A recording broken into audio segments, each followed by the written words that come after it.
Namaste and welcome to this exciting new episode of Sattology Debunking Mythology. Sat means truth, logos means a study or science. Sattology means a science of truth or study of truth. Opposite of that is mythology, which is a science of myth, lie, fake, or imagination, or study of myth, lie, fake, or imagination. And we have seen that how mythology has played havoc with the identity of the people who were described as whose history was described as mythology. Those countries, those people have never been able to come up. Those countries are still dependent on the colonizers. Now, it is very ironical that the Western academics don't use the word mythology for their own belief system, but they use ancient, for Hindus, they use for ancient natives in South America, for American natives in North America. And Canadians, you all are knowing the horrors of what has been done to the natives of Canada.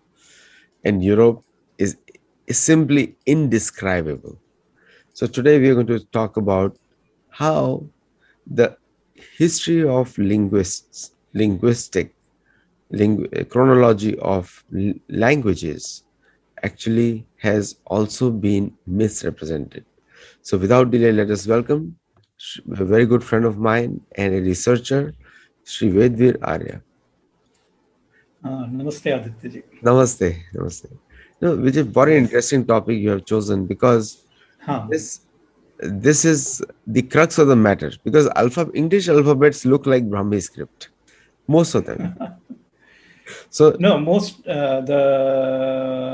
I can say the tragedy of the academia is that certain basic science, the chronology, actually that does not exist in the universities.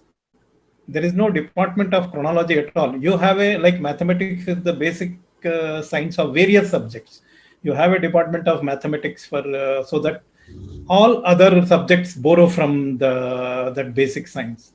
But the all like history, linguistics, even archaeogenetics, even certain like carbon dating and various other methodologies, even archaeology. So many subjects are based on the chronology, but that science does not exist. It's only somebody, if you have assumed certain chronologies based on your own biases, that becomes the basis for the other sciences. The linguistics, what is being taught today in universities, it's a fiction. So the truth is yet to be revealed or yet to be researched and has to be established.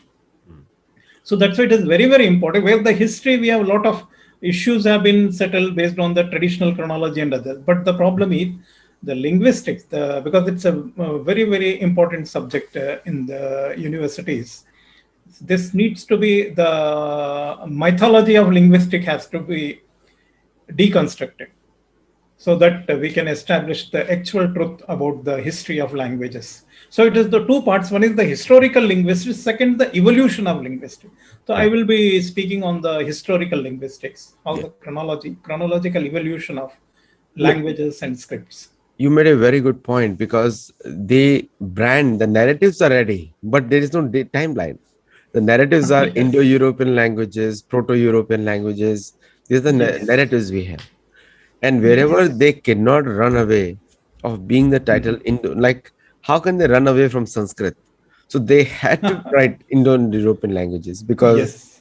they were forced to write, not just they had a will to write. So out of very grudgingly, therefore, they won't make a department on that. And the Yes. second thing is Hindu Arabic numerals. Now this is what they use on Wikipedia, the biggest fake news on Hinduism or Hindu-ness. Yes. So in that they write Hindu Arabic numerals. Now they have to write because they borrowed everything from India through the traders, and then they started claiming their own, like AK-47. They claim as their own also. Yes. So let us get started with Virji. It's a wonderful topic. The biggest the what the I can say the inconsistency in the so-called science of these languages and the you have just referred to the Indo-Arabic numerals and other. The basic problem is they think that India does not exist before 1500 BC. Correct. Okay. But the problem is they can only get this so-called phonology if Sanskrit and Indian languages would not have been existed. Then they would have been lost in the linguistics because they can't study the evolution of the so-called Indo-European languages. You can only, when the British scholars landed in India, then only they realized that there is a connectivity between the European and the Indian languages. No, So the now, Europe. who was the originator, whether Europe or Central Asia or India? So now this you have to establish the chronology to find out the real roots of these languages. Europe was lost until 13th century, totally lost. In 15th century, they were begging for money, and that's why colonization started. 16th Yes. century is there were Renaissance, where they Yeah. were Yeah. trying to enlighten themselves. So it's like Yes. they were always a what do you call it, academic babies, and they are still Yes. not grown up, and Yeah. they are just claiming everything is theirs. The Yeah. word Yeah. that they use in American universities today is Arabic Hindu numerals, Yes. which is again a So as misrepresentation. per my assessment, the Europe is still in dark ages as far as chronology is concerned, and the subjects those are based on chronology. So the second renaissance is very essential to so that Europe can reveal the real truth. And also So philosophy also. There are dark ages in philosophy too. Yes, yes. Certainly, because there is a lot to explore. Because okay, it may not be based on the kind of the way sciences are based on the experiments and then establishing the various facts. But there are many things you can derive the theories based on your logical thinking and other. That is the philosophy, and certainly it involves the human basic needs also, how human society evolves with the some theology and moral values and as well as the philosophy. The India has actually the a great bouquet of all kinds of philosophies, and then finally all leads to the, I can say, the very high level of Advaitavada and even Dvaitavada and the Shunyavada. So those are the way Indian philosophy evolved. It's quite amazing, and where the even Greek philosophers they have acknowledged. If we do the comparative study of the philosophies, and again, in the philosophies also, we need to establish the chronology so that whether Kanada's atomic theory was earlier or the so-called Greek atomic philosophy is earlier than the Indian philosophy. So that's why the chronology is very, very important to find out the roots of various sciences, how they have evolved. So if we talk about this, the evolution of languages, what modern historians think that because 15th century onward, even prior to that, the entire Europe was only Christian society. So they had an assumption or kind of a blind belief since the maybe 2000 years. So there is nothing existed around 4000 BC, either very primitive, they call it Neolithic or whatever the way there no civilization existed around 4000 BC.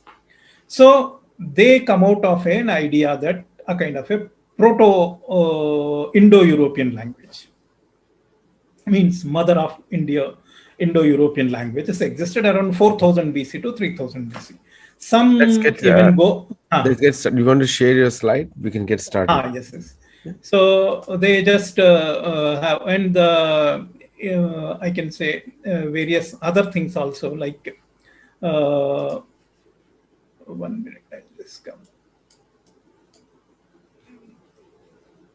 So, Vedveer, while you're sharing it, one of the biggest Ah, problem comes in. You can continue to share. We can talk. The yes. biggest problem is the Western world putting the claiming the ownership of linguistics before anyone Yes. else. You know, and Arabics also did the same thing. But very few Yes. people know the right to left script has been existing even before it has been like at the same time as any other languages. There is no Yes. such date to that. Huh. No, presently, because the chronology is a basis for the European linguists. The linguists, they came up of an idea that there was some Proto-Indo-European language existed around 4000 to 3000 BC, and they very though they openly they don't claim, but actually there is some kind of a biblical tradition that before the Tower of Babel was built, so only one language was existed. Okay, and after the construction of the Tower of Babel, then numerous languages evolved. Okay.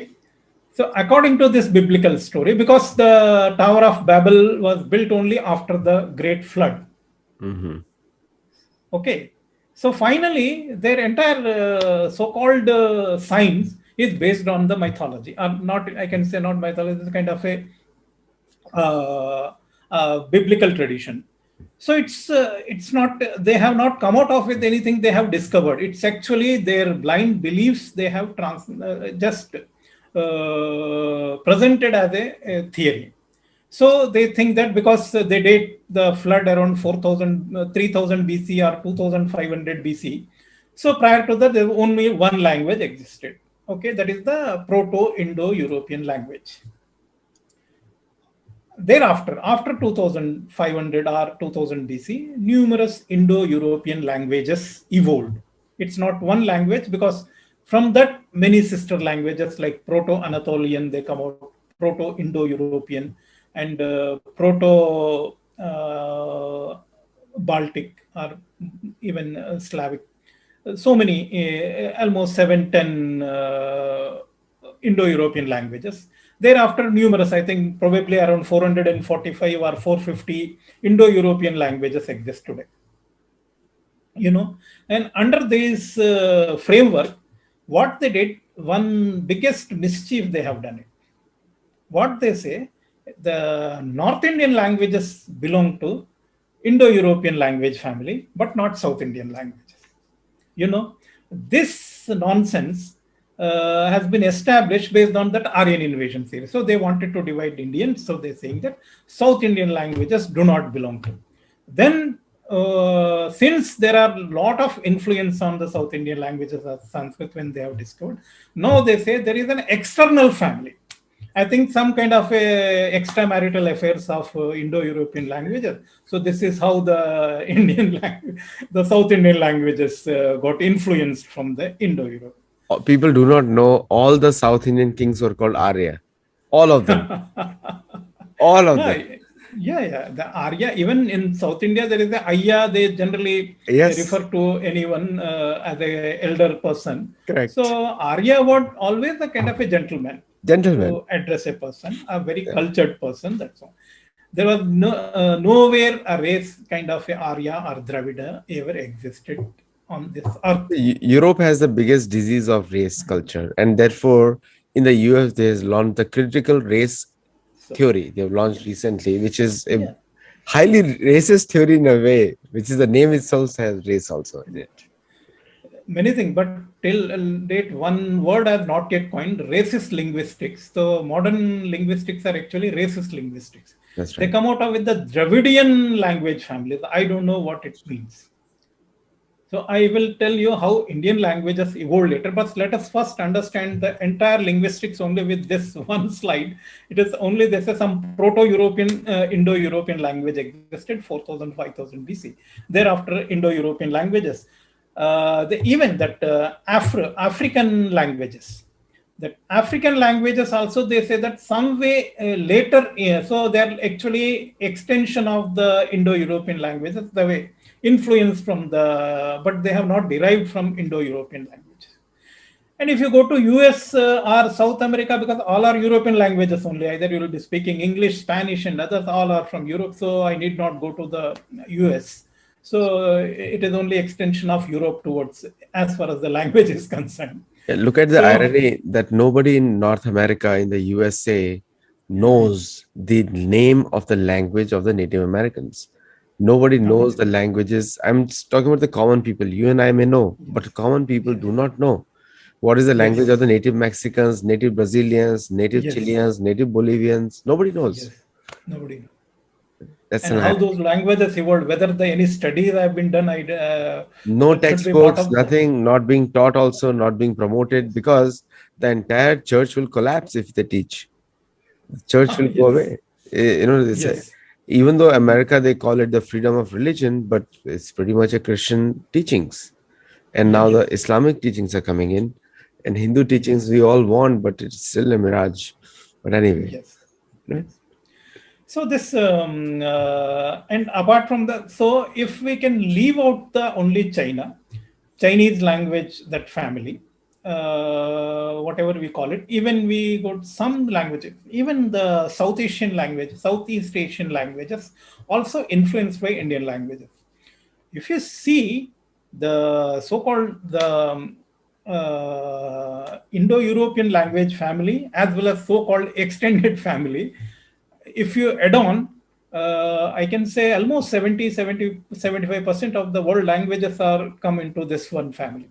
So that itself shows that the origin of the language is very, very important, because that is the actually the cradle of human civilization. So, in my earlier talks, I have explained about the Indian chronology, how Indian chronology evolves from Vedic era to till Mahabharata, and from Mahabharata to medieval era.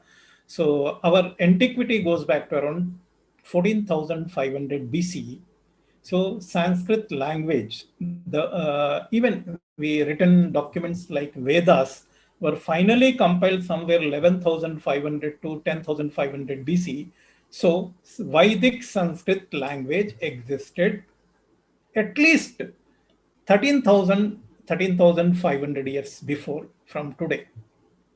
So now European languages have no history beyond, if you go back to 4000 BC or even go to 5000. Even we correct the, we don't have any written documents.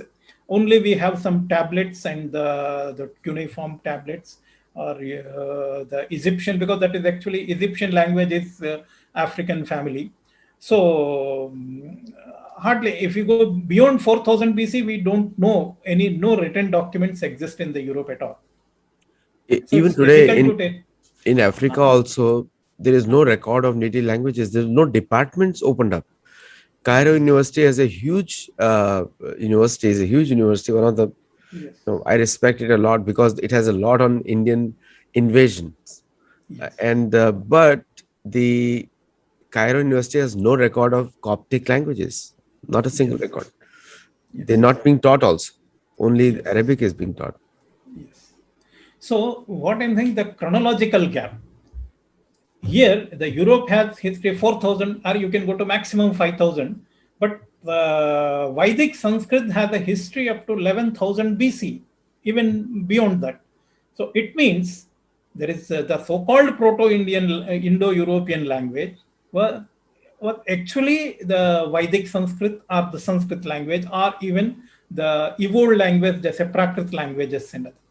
So the myth of this Proto-Indo-European language, first, no such, there may be some before the migrations, out of India migrations, how the probably the natives of the Europe or others, even in the prehistoric era, probably they may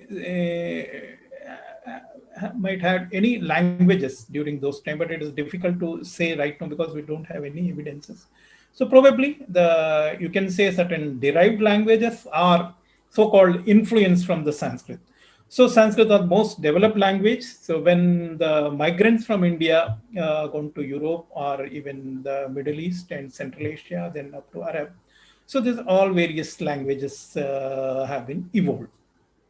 So let us first understand how Indian languages evolved. So after this, the if we study the Indian languages, presently the modern historians, they think that the Indus script and the Indus language, we don't know because the script has not yet been deciphered. So before 1500 BC, there was some kind of a Indus script and Indus language existed. Then the somewhere 400 to 100 BC, the Ashokan and Mauryan Brahmi and Kharoshti evolved. And then we have a Kushana Brahmi and the later Kharoshti. Then same Brahmi script evolved into Gupta Brahmi, then Siddhamatrika Brahmi.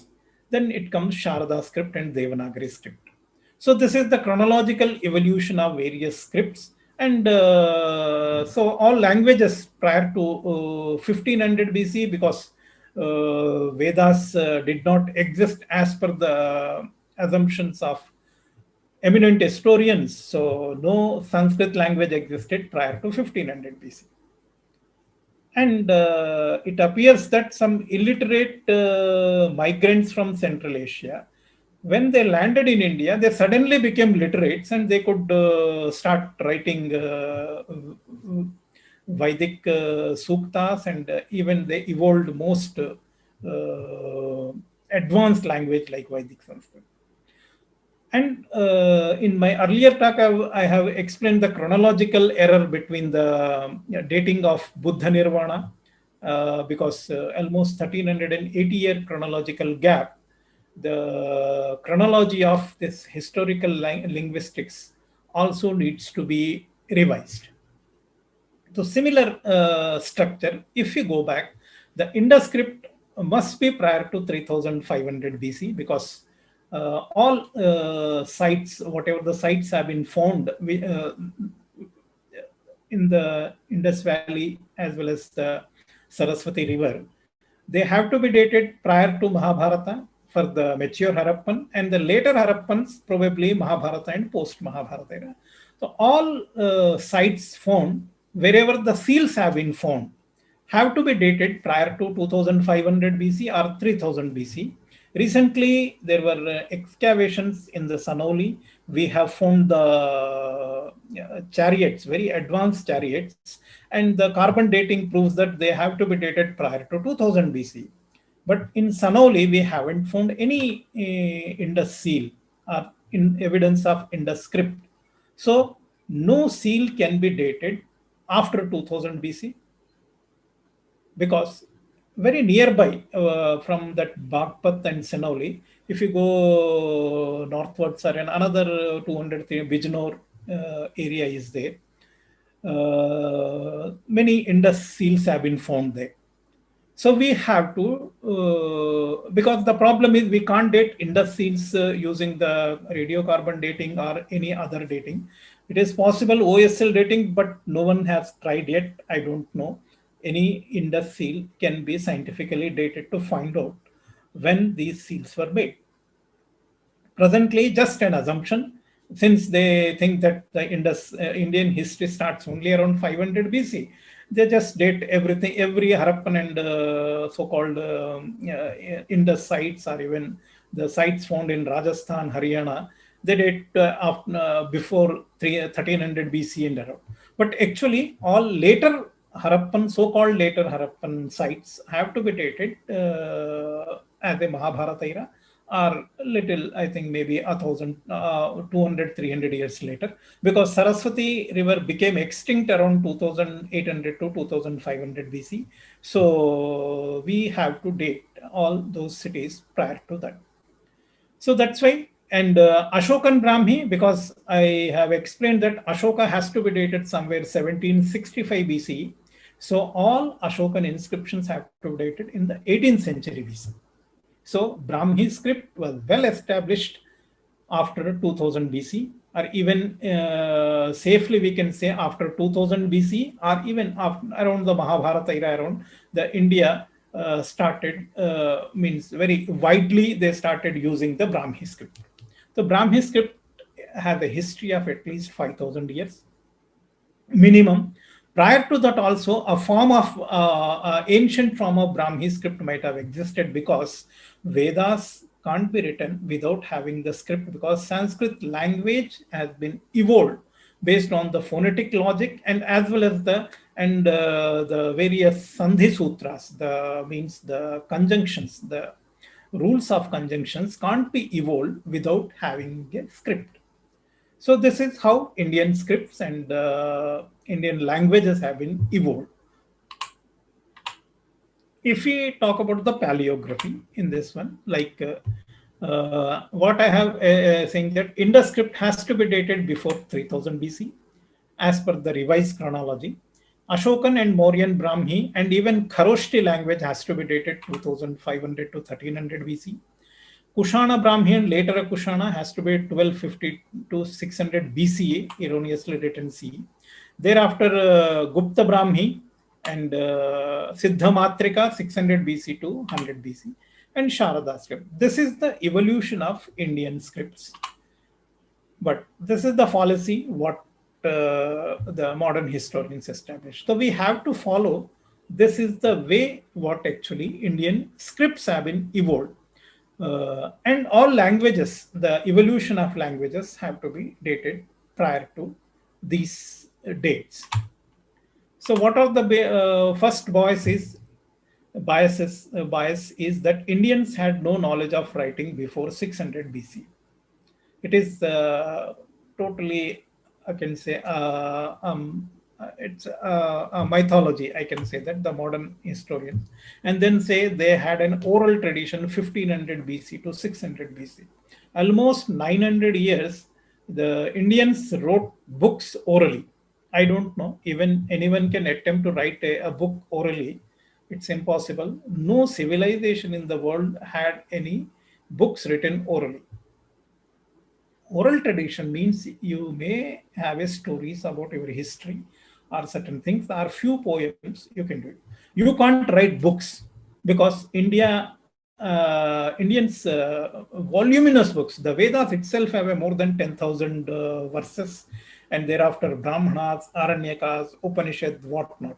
So many books have been written, and those can't be written. And the Sanskrit language can't be evolved without having a script.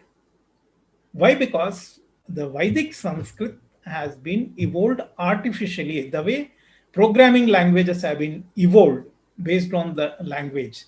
And the programming language and syntax both evolved concurrently. If somebody says that the programming languages have been born first, syntax evolved later, it is absolutely nonsensical, because the syntax is the basis on which the programming languages have been evolved. Similarly, Sanskrit grammar is the syntax. First, rishis evolved the Sanskrit grammar, a basic Sanskrit grammar. Then, based on that, they have evolved the Sanskrit languages. So, both Sanskrit grammar and Sanskrit language evolved concurrently. Prior to that, we can say Proto-Sanskrit existed without any grammar and the Sanskrit grammar. Then Proto language, that's a natural language. But Sanskrit was actually artificially evolved language. So this nonsense of oral tradition and India had no knowledge of writing are absolutely actually a mythology. In a true sense, as Vedic rishis have evolved a kind of a writing in India. The problem is we don't have any evidence, but we have the books. So we can infer based on the structure of Sanskrit language that it is impossible to evolve Sanskrit language without a script, because Vedas follow perfect rules of conjunctions based on that laghu, dirgha, and the differentiation between the ovals and consonants, and very I think methodical way of a kind of a grammatical rules. So the Sanskrit is a structured language evolved, artificially evolved by rishis. So So, if so many huh, scriptures are the evidence, like so many yes, literature we have. yes, yes, because they say that there are no writing. So you evolved only that Brahmi script because you found the earliest Indian inscriptions are Ashokan inscription. So somebody come out of a foolishly an idea that India had no script before Ashoka. Okay, so that Ashoka was the first person to write on the stones. So these are absolutely a nonsensical theories. They think that before Mauryans or before Buddha, India had no knowledge of writing. It's utter nonsense. And no inscription can, why they come out of that, no inscription can be dated before 300 BC. It's a different issue. Writing an inscription, it's a kind of a tradition. Sometimes certain traditions evolve later. That does not mean that every civilization which had a script, they will first write inscriptions. That's not. Maybe some 5,000-7,000 years they started writing on only the leaves. Only, even kings never issued any kind of a rock or any copper plate inscriptions prior to 1000 BC or prior to Ashoka. Ashoka started a tradition of writing inscriptions, and then so this is how the history of inscriptions begins from Ashoka, probably a few hundred years before Ashoka. But that does not mean that that indicates non-existence of script prior to Ashoka. The inconsistencies. So first, the Indus Valley civilization, so-called Indus Valley, they think that it is something alien civilization than Indian civilization. But Indus people knew writing because we have seals. So they have to be dated around 4000 BC to 2500 BC. So Indus seals. So it indicates that Indus Valley civilization is a literate civilization. Okay, they knew writing. The so-called Aryan invaders had no knowledge of writing. Okay, it means illiterate invaders came to actually illiterate invaders invaded a literate society. Okay, now the so-called illiterate Aryans became the rulers of literate society. Now, how literate Indian society turned into illiterate society from 1500 to 1600 BC. Either there was nobody existed in India since everybody perished before 1500 BC. Only invaders came, or you can say migrants came in India. There no local population existed. So we can understand that only illiterate society got formed around 1500 BC. If Indian society existed, because they have to accept it, there is a continuity after Indus Valley civilization. Those few cities got perished in the natural calamities and others. How a literate society turned into illiterate society for 1,000 years. It is beyond any common logic. And how Central Asian Aryans were illiterates, because all Central Asians, because Armenia, even Iranians, even the Syrians and the Akkadians, they all knew the script around 2000 BC. How only the Aryans who invaded India were illiterates? So these are all nonsensical theories. They think that why there was only oral tradition existed around 1500 BC to 1600 BC. So now they say around 400 or 600 BCE, Brahmi script. How Indians suddenly evolved highly sophisticated Brahmi script. Till even today, Europeans are struggling with that 24 or 26 letters, with only 26 letters. And then they think that even they don't follow the phonology. But Brahmi script was very sophisticated and highly evolved script. No civilization can evolve suddenly a very evolved script. There must be an evolution, at least since ancient times, to come up. So the inconsistencies really reject the theory that Indians had no knowledge of writing prior to 600 BC, or only oral tradition means all books have been written orally. These are absolutely, actually, foolish theories have been incorporated in the textbooks of our schools and colleges. The real chronological history of Indic languages, there was an Indic language, we can call it, you may say Proto-Sanskrit or so-called. This is the first language, I can say, because no other civilization could ever existed around that time. So this Proto-Indic language had two daughters. One is the Vedic Sanskrit and the Tamil. Tamil is actually evolved from the natural language, and it remained natural language till Agastya wrote a grammar to Tamil. Where Vedic Sanskrit was an artificially evolved, it's not a natural language. This Sanskrit, Vedic Sanskrit was artificially evolved by Vedic rishis based on the grammar and other. And the evidence is same Agastya Rishi who wrote Suktas in Rig Veda, and he was the person who wrote grammar to Tamil language also. So we can say in the Rigvedic period itself, Indians were bilinguals. At least more than two languages existed in India. So India was a multilingual society from the beginning of Rigvedic era. We cannot think that there is only one language existed. No, at least two languages existed: Vedic Sanskrit and the Tamil. Tamil actually it's a you can say a Proto-Sanskrit language, and from that Proto-Sanskrit or Proto-Indic language was the mother of two daughters, that is the Vedic Sanskrit and Tamil.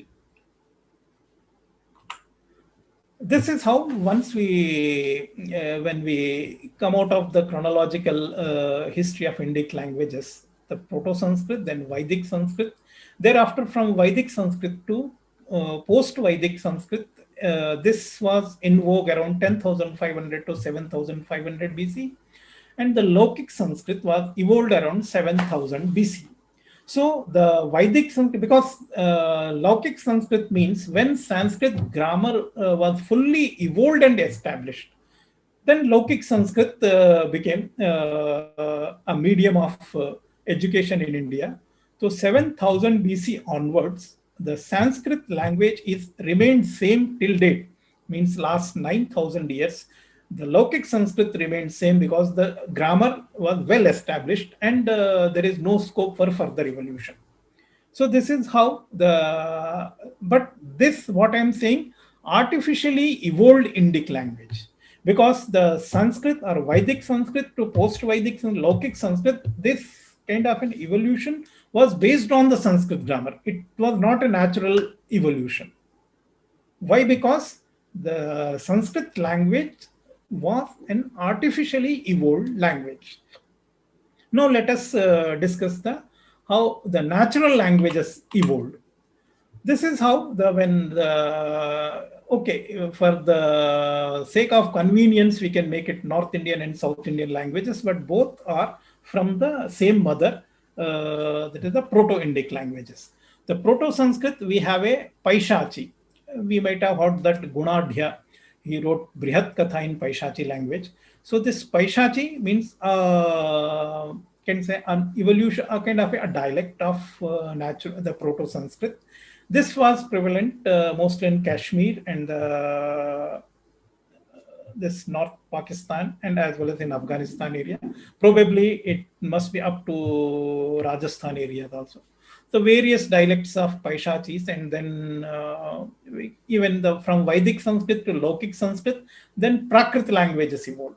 Because when Laukic Sanskrit became very popular in India, for all dramatists wrote dramas in Laukic Sanskrit.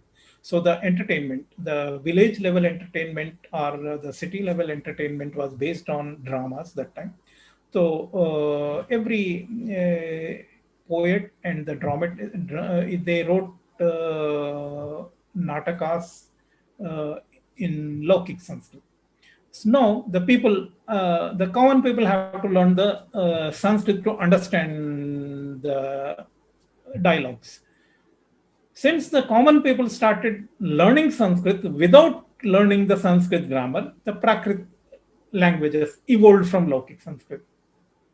So we can say the evolution of Prakrit languages had begun somewhere 7,000 or 6,500 BC onwards. Then numerous dialects like Shauraseni, it was somewhere near Mathura area. Then we have Gandhari, that Gandhari Prakrit was in vogue in Afghanistan. Then we have Maharashtri Prakrit, Magadhi, Ardhamagadhi, so many dialects of Prakrit languages evolved. And the Paishachi language also evolved. That is more natural evolution. Here, corruption of Lokic Sanskrit. There is a two-way.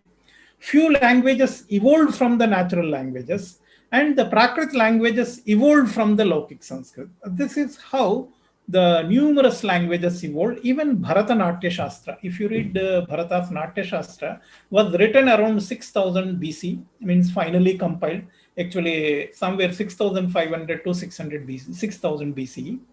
So during that period, at least 8500 years before, he himself refers to numerous languages in India.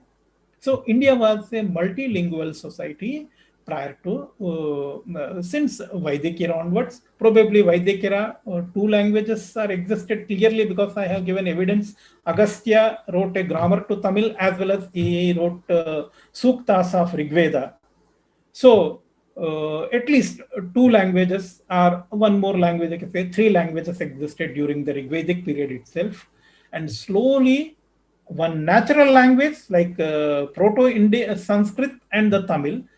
From these two, numerous languages evolved, natural evolution of various languages, and corruption of Lokic Sanskrit led to Prakrit languages. This is how the numerous languages evolved in India. Then finally, the Proto-North Indian or modern North Indian languages evolved, Hindi and various other things after 600 BC, 600 AD onwards. So this is how North Indian languages evolved. And the South Indian languages, from Proto-Sanskrit, there was a Proto-Tamil, and from Tamil, there was Tolkappiyam, a text on Tamil grammar. A Tolkappiyar lived during the Treta Yuga period because a great his name Nakirar, he was the commentator on Irayyanar Agapporal. He refers to two different dialects of Tamil, Sen Tamil and Kudun Tamil. It means Kudun Tamil means like corrupted Tamil. So the classical Tamil evolved from Sen Tamil, and the Tamil language existed from Vedic era to even till Sangam period, that was around 1000 BC, and thereafter the Tamil language still. But Tamil language survived, though it's a naturally evolved language, still survived so many thousands of years. Why? Because Agastya wrote a grammar.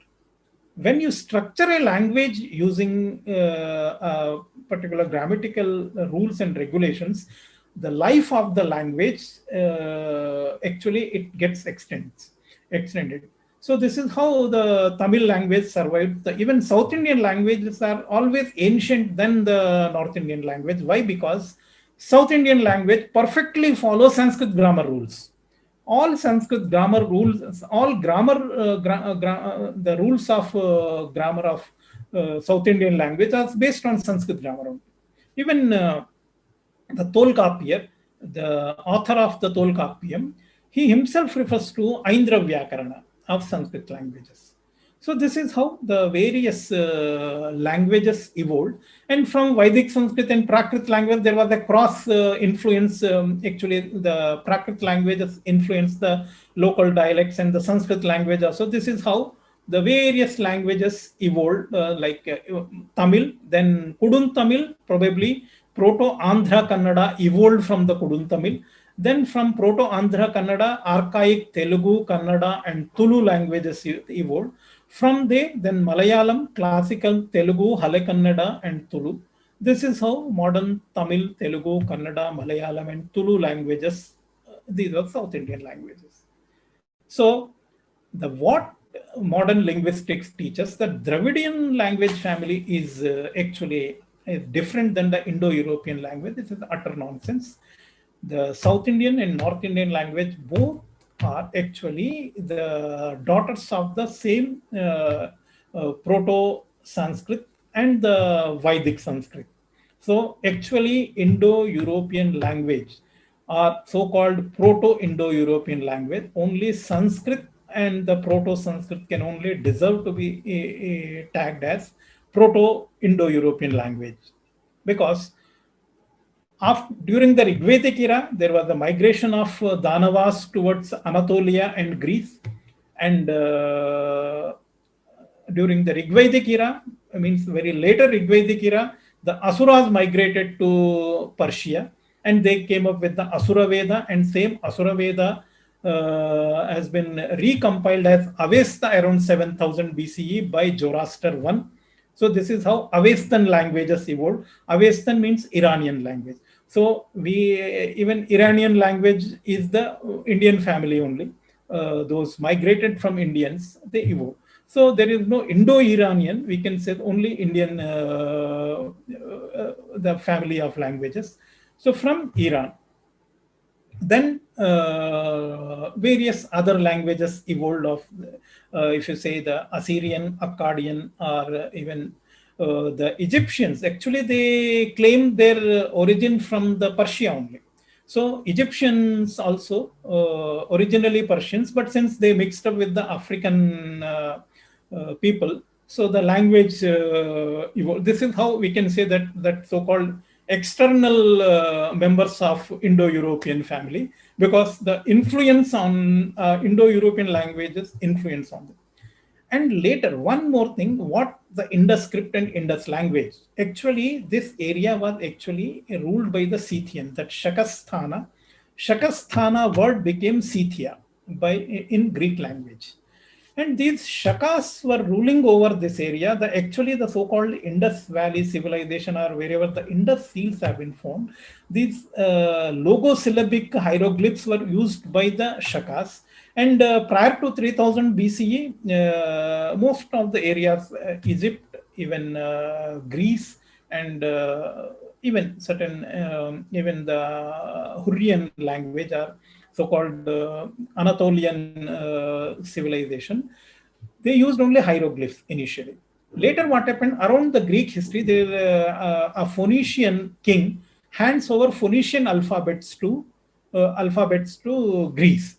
So Greek language and Greek script, what we use today, that evolved only after 3000 BC. So this is the first. All European, the oldest is the Greek language. So there, the birth language existed Greek, but the Greek script, actually the Phoenician alphabets.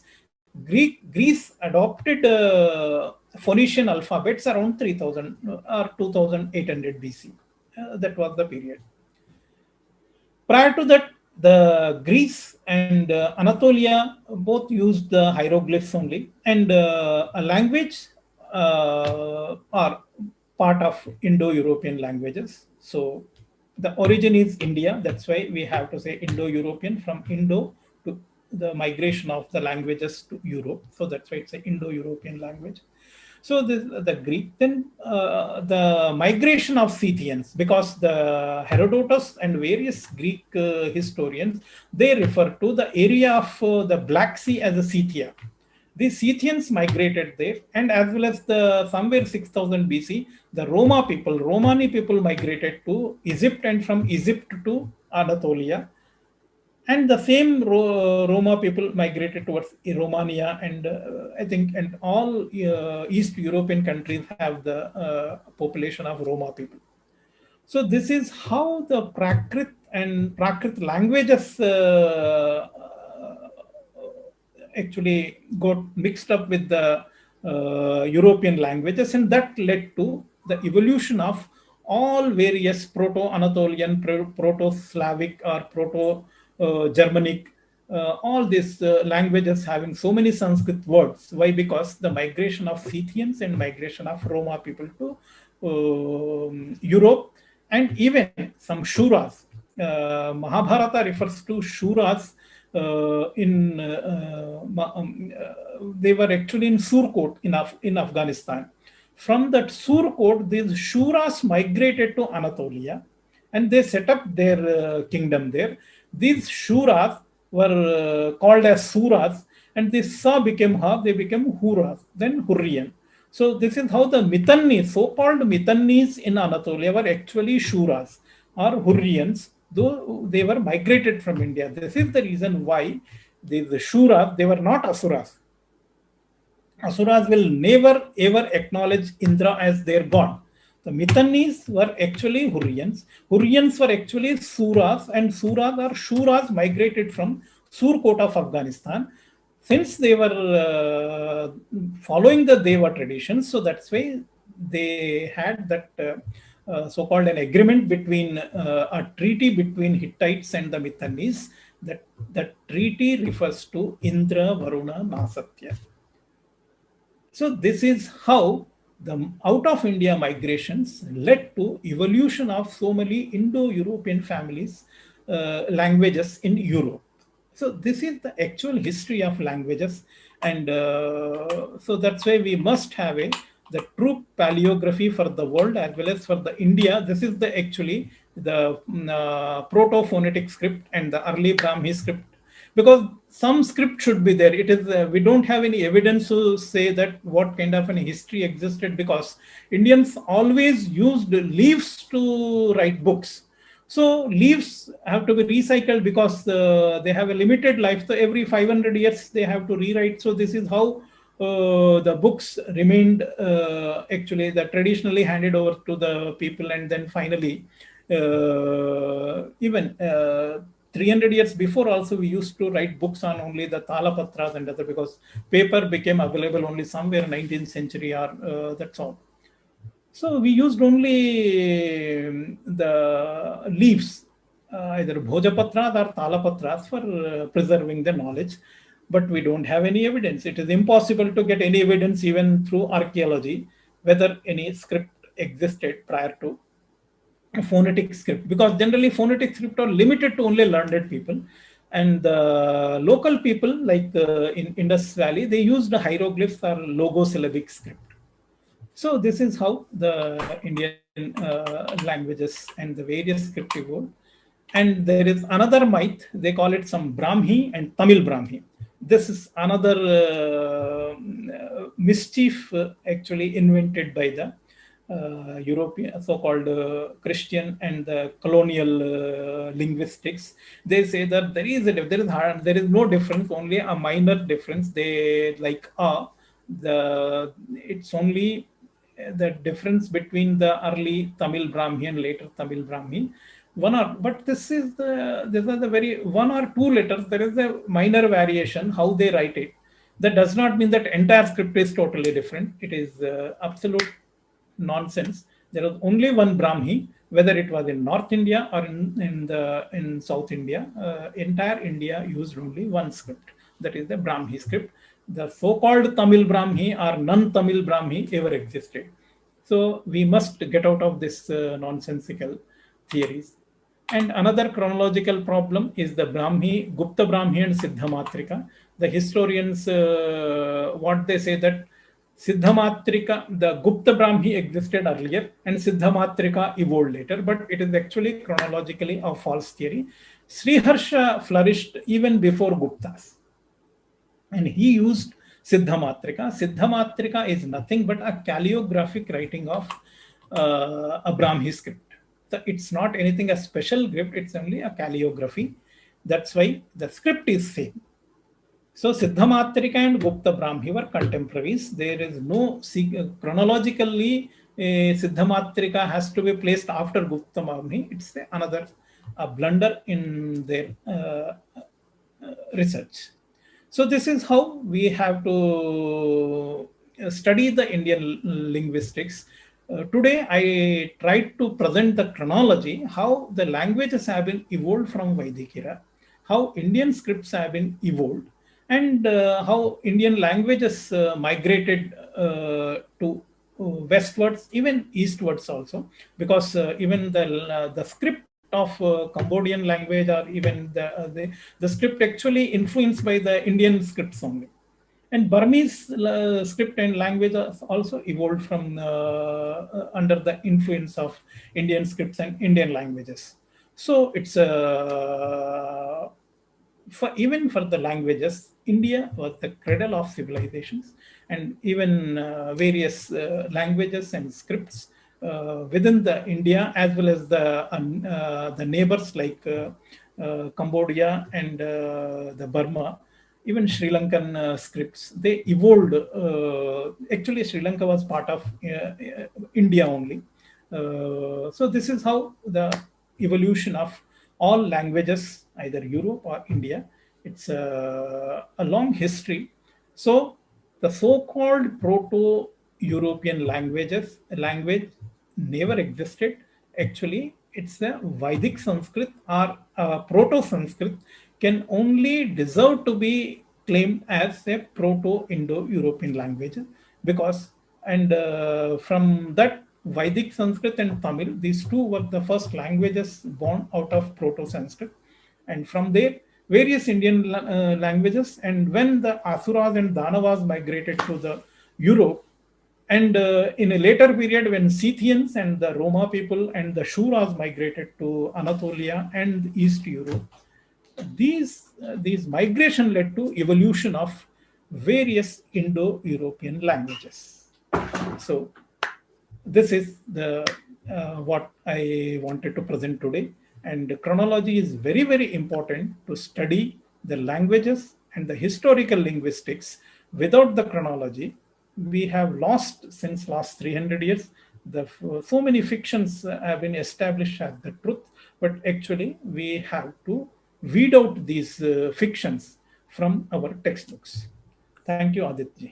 No, thank you so much. And in Valmiki Ramayana, Love and Kush are singing in Sanskrit. Yes. And they're not using Madhesi. Madhesi was the language which was local dialect. And Yes. they're using a formal language of Sanskrit. So both existed simultaneously. And that is in Valmiki Ramayana. Yeah, they call so. If you read, I'm just forgetting. They say ekara bahula. Some language has a ekara means it used it may more. I think frequently used. So many languages actually have been mentioned in Bharatanaट्य Shastra, and even he says that in Natakas you should not use Sanskrit for the certain people. So they should you for them you must use the local languages so that the audience should identify that who is learned person and who is not learned person. It's not any kind of a racism or kind of any casteist method. No, it's only because in a what happens when you picturize Mumbai, a person may be an elite class, he may be speaking in English. Local driver, he will speak in the Mumbai style of Hindi. So you can't say that it's kind of a racist way of saying it. But they blame us that the poet, Sanskrit poet, did not allow ladies and the other characters, low caste character, not to speak Sanskrit. So this is the way how they change the narrative to simply spill the venom.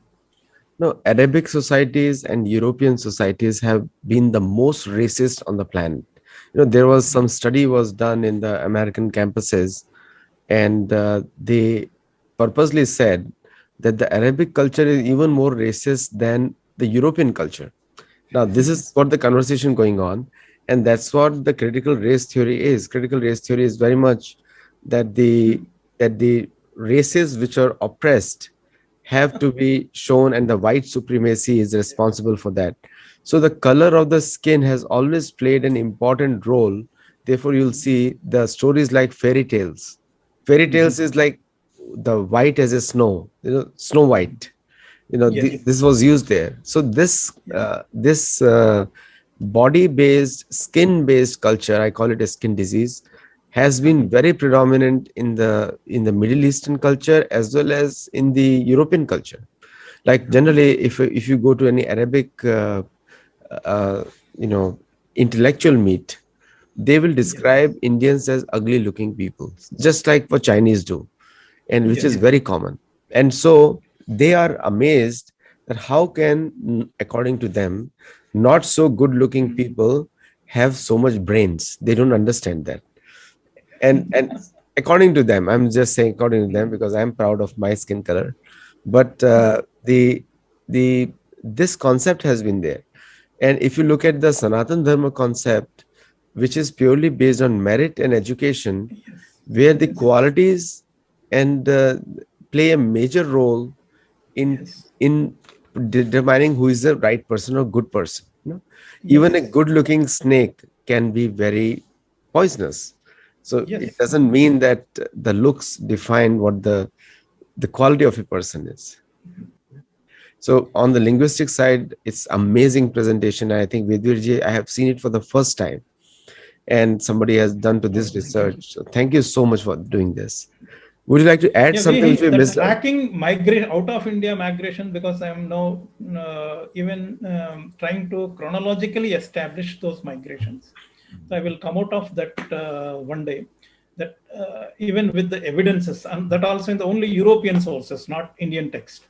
So that will perfectly establish how the Europe and India and all civilizations evolved due to this out of India migrations, and that led to evolution of languages. So there is a lot to correct in the field of linguistics.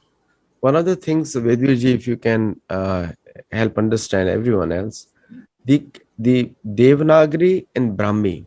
So now the Nagari is just a name, secret script. Yes. Script is called Nagari, which is spoken by the Nagar. All the Yeah. people is Nagari. Now the Devanagari is, according to me, is supposed to be older than Brahmi because Brahmi is not very advanced. No, this Deva word came very later because if you see when they have used, it's Uh, only Nagari script. It became Devanagari, became later Sharada script, and Devanagari script became more sacred. hmm. Even South India, like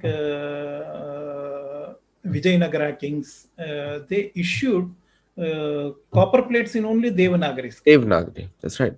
So initially, the word was Nagari. This Deva word attached when it became more sacred than other scripts. When other scripts started evolving, this became more sacred. The way Sharada script, even today, Kashmiris, they want to write in Sharada script. Even So like Gurumukhi for the Sikhs and the Punjabi tradition. yeah, I can read Brahmi to some extent because I have practiced it, but the I find that Devanagari, which is more looks more advanced and more sophisticated than even Brahmi. It is because it is a later evolution, because we have the inscriptional, because the paleography is there, it is impossible to reject that one, because the oldest inscriptions are Ashokan inscriptions, whatever we say. And what happened initially, we used to write every letter separately. If you see that Brahmi script, even we used to write separately. Okay, we have used matras, but every syllable we have wrote separately. So that's why what happens when you write every syllable or every letter separately, that script can remain without any changes for more than thousand years, many thousand years. But what happened later, we started, like I have shown you Siddhamatrika Correct. and the Gupta Brahmi, we started writing using the word Mm. together. So Yes. that led to evolution, a faster evolution of scripts. This is how Nagari evolved from that one. Even today, like Greek script is same. If you say like 3,000 years back, also same Greek script. Why? Because they wrote every letter separately, so there is not much evolution of script. Yeah, and also the European mind is focused on everything one. They want to simplify everything, and in the name of simplifying, oversimplifying, Yes, because they're lazy. So they destroy a lot of traditions. Like they have done, yes, monotheism. Every like a theory which can, there are no not a, there is not one fruit tree. There are 20 types of fruit trees, thousands of fruit trees. yes, yes. So I think that has also destroyed a lot of global history, Yeah, world history. that's true. So thank you so much, Vedveerji, and thank you all the viewers who were asking all the questions, and do let us know your feedback. and let us know how you feel. And next topic. Amazing presentation, Devadirji. Thank you. Thank you. Thank you, Aditya.